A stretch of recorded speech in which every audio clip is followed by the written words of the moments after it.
The Parka situation.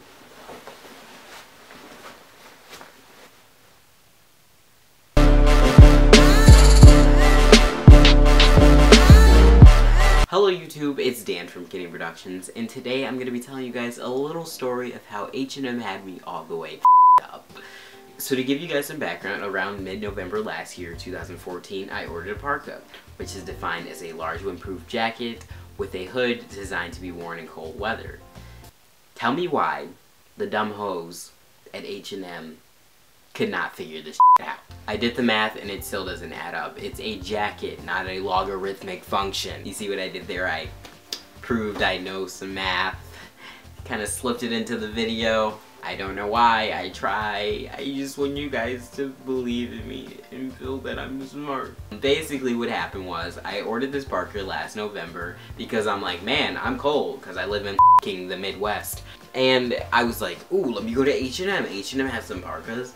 And because I want to look stylish. I want to be warm and stylish. So I went to H&M, of course, because I've ordered some stuff from them in the past, and I will never do it again, by the way. So I decided to get a small instead of an extra small, which normally I order stuff from H&M in an extra small, but I'm thinking that, oh, this is going to be not too big. It's going to be the perfect size, whatever. I got it in the small. It came like 1 week, 2 weeks, and it was like slower than normal for H&M, and I'm just, you know, every time you order something online, you're always just like, oh my god, what is it at? It's like you're a crack addict for a week looking for something from the mailman. It finally came, and then it was so disappointing because it was the wrong size. I'm like, oh my god, this thing is too big.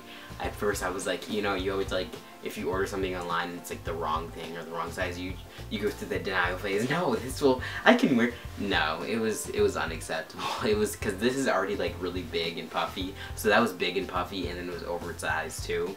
So I had to send it back. I had to return it to them.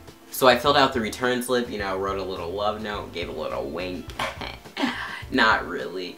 And then I put it all in the bag. I returned it to them. I said, make sure you guys give me an extra small this time, hoes. Even though it wasn't their fault the first time. And then about 2 weeks later, which it took them forever to return this thing because it has to go all the way back to H&M, and then they have to like process it and then send it back to you. It took way too long, and on top of that, they made me pay a return fee. And wait, it gets better. As some type of sick joke, they sent me the same exact size again. I opened it up, I put it on, I'm like, what? This thing is the same exact size as last time. I'm sorry, does that make sense? How do you do that? So the paper tag that was like, you know how they have like paper tags and stuff that you rip off and throw away once you get new clothes? It said extra small on it, and I'm like, okay, that can't be right because this feels like the same exact size that I had 2 weeks ago. So then I look on the stitched in tag, you know, the actual tag like that comes in like all clothes and everything, and this, guys, it said small.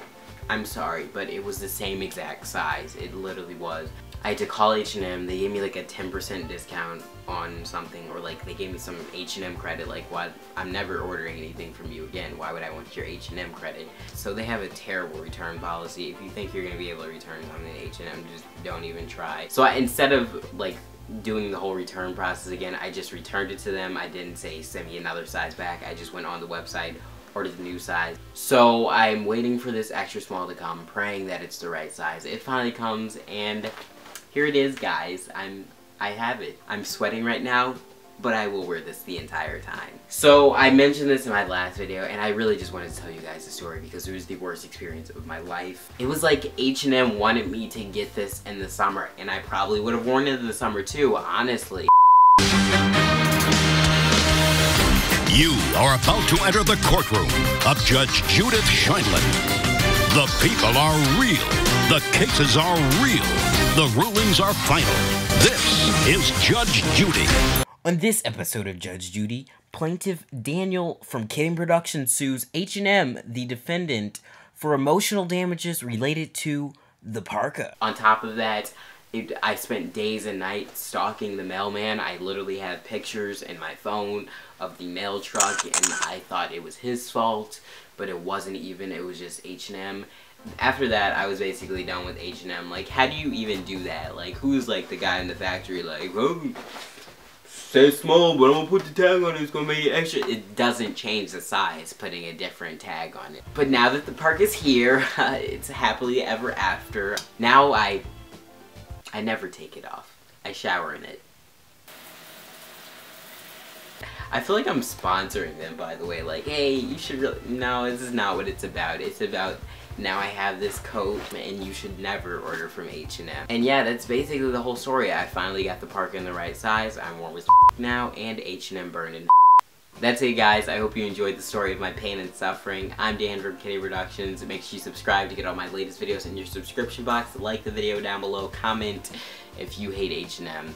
I'm probably gonna go protest now. That's it. I'm Dan. You're you. Peace to the out. Don't run away. Don't slip away, my dear. Don't run away. You can run? How? I have f***ing legs, bitch. The running and walking thing kind of came with the whole leg.